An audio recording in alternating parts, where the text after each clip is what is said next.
Assalamualaikum warahmatullahi wabarakatuh. Perkenalkan, nama saya Nabil Musnir Yusuf dari Fakultas Hukum Universitas Sultan Ageng Tirtayasa dengan NIM 11112400013. Dalam video kali ini saya akan menjelaskan terkait dengan penyelenggaraan pemerintah daerah yang merupakan salah satu materi dalam mata kuliah pemerintah daerah yang diajar oleh Pak Hukum. Oke, sebelum kita masuk lebih jauh ke dalam penyelenggara daerah, perlu kita ketahui bahwa Indonesia merupakan salah satu negara terbesar yang mana ia terdiri dari ribuan pulau, ratusan suku, dan mereka semua mempunyai kebutuhan yang beragam. Maka perlu adanya desentralisasi ataupun pembagian otoritas daerah di setiap daerah agar membantu pemerintah dalam menyelenggarakan suatu program menjadi lebih efektif. Baik, selanjutnya saya akan menjelaskan terkait dengan pengertian dari pemerintahan daerah. Pemerintahan daerah merupakan penyelenggara urusan pemerintahan oleh pemerintah daerah dan Dewan Perwakilan Rakyat Daerah atau DPRD berdasarkan asas otonomi dan tugas pembantuan. Di sini dasar hukumnya jelas tertuang dalam Undang-Undang Nomor 23 Tahun 2014 tentang pemerintahan daerah. Intinya, pemerintahan pusat tidak bekerja sendiri, melainkan dibantu oleh pemerintahan daerah supaya mengefektivitaskan program-program yang ada di pusat. Nah, di sini urusan daerah diserahkan kepada kepala daerah agar pelayanan kepada masyarakat ini lebih cepat, lebih tepat, dan sesuai dengan kebutuhan masyarakat setempat. Kemudian setelah tadi kita mengetahui dari pengertian pemerintahan daerah, selanjutnya adalah kita akan mempelajari terkait dengan asas penyelenggaraan. Pemerintah daerah dijalankan dengan 3 asas utama. Yang pertama adalah desentralisasi, yang kedua adalah dekonsentralisasi, dan yang ketiga adalah tugas pembantuan. Desentralisasi merupakan penyerahan urusan pemerintahan dari pusat kepada daerah otonom, daerah yang punya wewenang mengurus rumah tangganya sendiri atau mengurus daerahnya sendiri. Itu merupakan mengenai dari desentralisasi. Jadi simpelnya desentralisasi ini merupakan salah satu asas yang memisahkan antara yang menyerahkan urusan pemisahan dari pusat kepada daerah.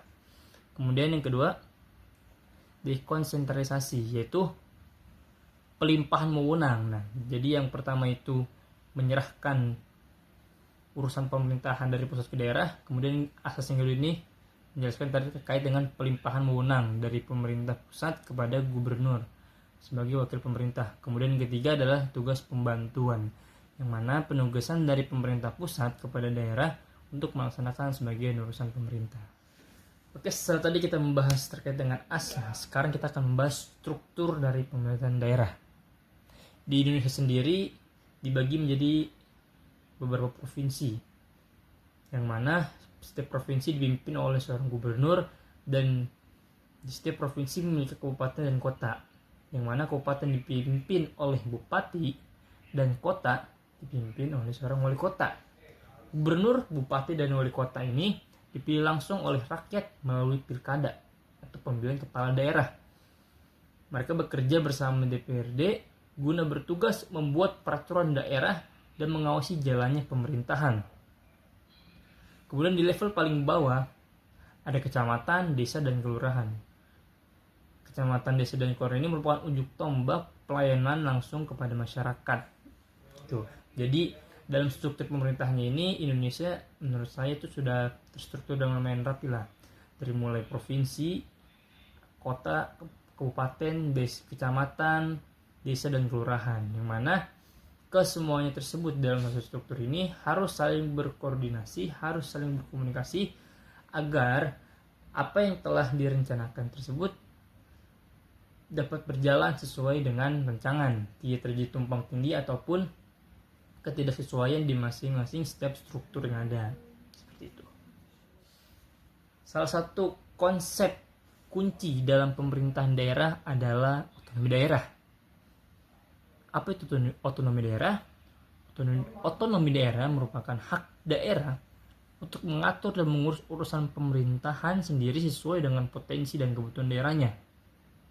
Bahkan di beberapa daerah di Indonesia ini ada daerah yang diberikan otonomi khusus seperti daerah istimewa Yogyakarta, Aceh, Papua, dan Papua Barat. Adanya otonomi daerah ini bertujuan agar daerah ini lebih kreatif dan mandiri dalam mengembangkan potensi-potensi di wilayahnya masing-masing. Hal tersebut dilakukan agar wilayah-wilayah tersebut ataupun daerah-daerah yang jauh dari pusat pemerintahan tidak harus menunggu keputusan dari pemerintah pusat. Jadi adanya otonomi daerah ini sebenarnya membantu dan mempermudah daerah-daerah dalam menjalankan proyek-proyek ataupun mengembangkan potensi-potensi di setiap daerahnya. Selanjutnya kita akan membahas terkait dengan contoh pelaksanaan atau implementasi dari pelaksanaan pemerintah daerah dalam memberikan pelayanan kepada masyarakat. Mungkin di sini saya tidak akan menjelaskan terlalu banyak karena menurut saya pelayanan kepada masyarakat ini banyak sekali bentuknya. Saya akan menjelaskan beberapa poin penting. Yang pertama dari bidang kesehatan. Pemerintah daerah itu perlu yang namanya merhatikan tentang kesehatan di setiap daerah yang dipimpinnya, itu daerah yang diaturnya. Seperti apa contohnya? Seperti pengadaan puskesmas dan RSUD untuk melayani warga-warga. Seperti itu. Jadi kesehatan itu perlu diperhatikan dan merupakan fundamental dalam suatu negara. Selanjutnya adalah pendidikan. Selain kesehatan, kita juga setiap daerah juga harus memperhatikan pendidikan di daerahnya masing-masing. Seperti menyediakan SD, SMP, SMA. Itu merupakan kewenangan di setiap kota, baik itu kota maupun kabupaten, seperti itu. Karena pendidikan dan kesehatan, kedua tersebut yang tadi telah saya jelaskan merupakan hal yang fundamental dalam membangun sebuah negeri ataupun daerah ini. Selanjutnya di bidang administrasi, itu juga penting karena untuk mengurus kartu tanda penduduk, untuk akte kelahiran, dan izin usaha yang ingin dilakukan. Selanjutnya ada bidang infrastruktur. Ini juga tidak kalah penting dibanding dengan bidang-bidang lain. Bidang infrastruktur ini merupakan pelayanan kepada masyarakat agar pembangunan yang ada di setiap daerah ini merata dan sesuai dengan apa yang masyarakat butuhkan.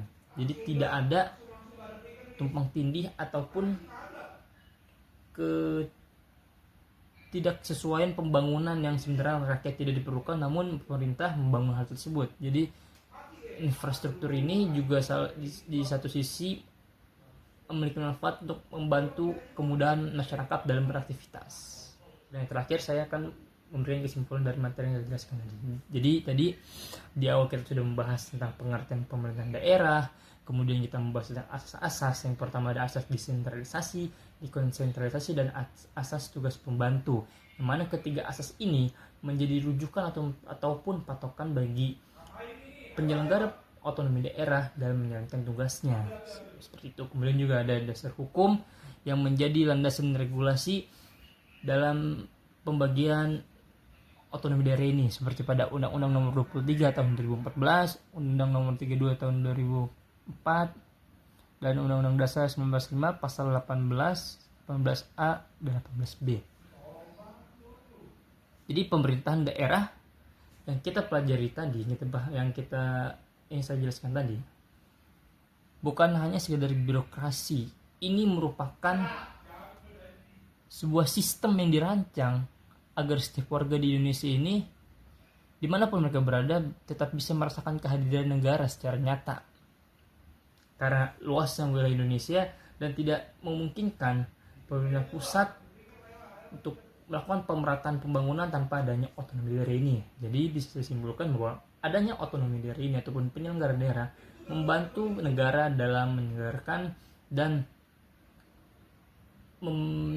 membantu negara dalam menyelenggarakan rancangan-rancangan dan program-program yang telah negara buat. Begini saja yang dapat saya sampaikan. Wassalamualaikum warahmatullahi wabarakatuh.